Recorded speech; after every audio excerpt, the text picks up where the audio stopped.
Wonderland now. Yeah, that's right. It's time for this review on Alice in Wonderland. So, it was released in July 26, 1951, and it stars Catherine Bomer, who later voiced Wendy in Peter Pan, Edwin, Richard Harris, Sterling Holloway, Jerry Cullen, Val Felton, Jay Patamano, Bill Thompson, and Heather Angel. Yep. The film opens up with Alice, reading about her history lesson with her sister, and then she dreams of being Wonderland, then she chased the right rabbit, and then she sits down to the rabbit's hole, and then she fell down into the hole, and then reveals Wonderland's upside down, and then all of a sudden she found a door that's locked, and then all of a sudden she grows smaller like she drank, and then she grows larger like she's eats, and then all of a sudden she cried and makes a flood, and then all of a sudden Alice drank the water again, she shrank again, and then being drifting into the sea, and then all of a sudden the White Rabbit came again, and then twins Tweedledum and Tweedledee tell the story about the walrus and the carpenter looking for oyster, and then all of a sudden landed in the White Rabbit's house, and then all of a sudden she rode again, and then make it big the White Rabbit, and then all of a sudden they tried to smoke the monster out like Bill and the Dodo, and yep, and all of a sudden she grows smaller size again as she eats that carrot, and then landed in the garden with the flowers singing all in the golden afternoon, and then all of a sudden, she met a caterpillar and made all these vows with the smoking cigarette,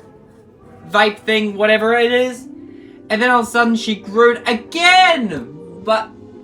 pulled of the forest with a mushroom, and then she grew smaller, and then she licked the mushroom thing and she was the normal size, and then all of a sudden Cheshire Cat came along, and then all of a sudden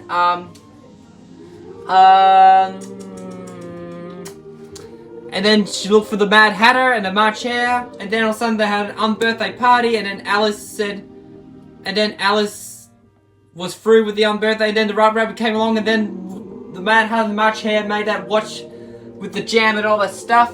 And yep, all of a sudden Alice became lost, and then all of a sudden she met up with Cheshire Cat again for the second time, and then all of a sudden she mets the card and painted the roses red, and then all of a sudden